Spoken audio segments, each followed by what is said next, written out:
हाय श्री स्वामी समर्थ आहे बघा. आज आम्ही बनवते पुरणपोळी.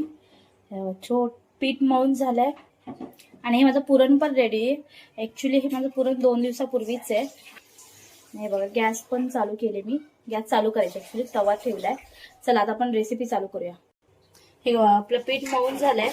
हे 2 दिवसापूर्वीचं पुरण आहे माझं, जे मी बाप्पाला नैवेद्यासाठी बनवलं होतं, स्वामींसाठी आणि बाप्पासाठी. ते आता मी बनवते. पुरण बनवून ठेवलेलं बघा, एवढं गोळा घेतलाय मी. हे बघा, आता हे जरा मी कणिक मध्ये मिक्स करून घेते आणि हे कणिक छानपैकी त्याच्यामध्ये हे बघा पुरणाचा गोळा टाकूया आणि हे बंद करून घेऊया. असे मी बाकीचे पण तयार करून घेते आणि मग भरून घेतलंय.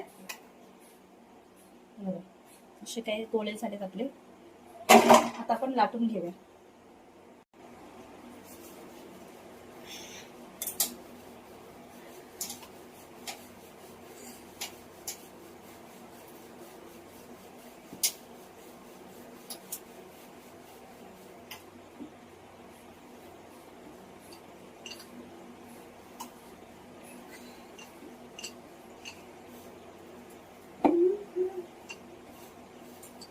आपली लाटून झालेली आहे.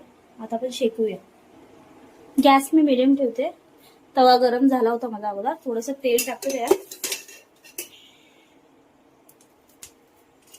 आणि आता आपली पुरणपोळी.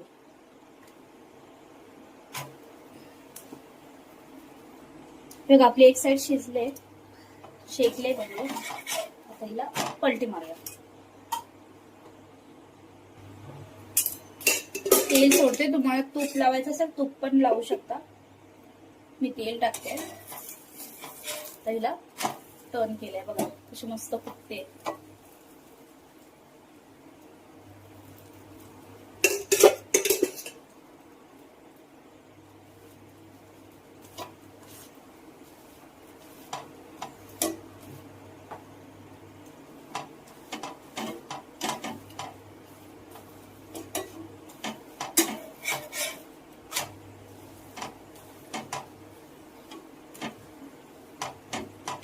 मला व्हिडिओ मध्ये माहिती नाही किती छान कलर दिसतो. खूप सुंदर कलर पण आलाय.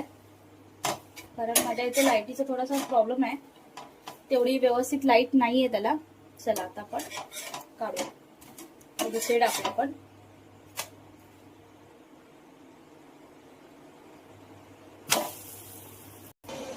हे बघा, दुसरी आहे, दुसरी तिसरी मस्त फुगतायत. छान वाटतं ना.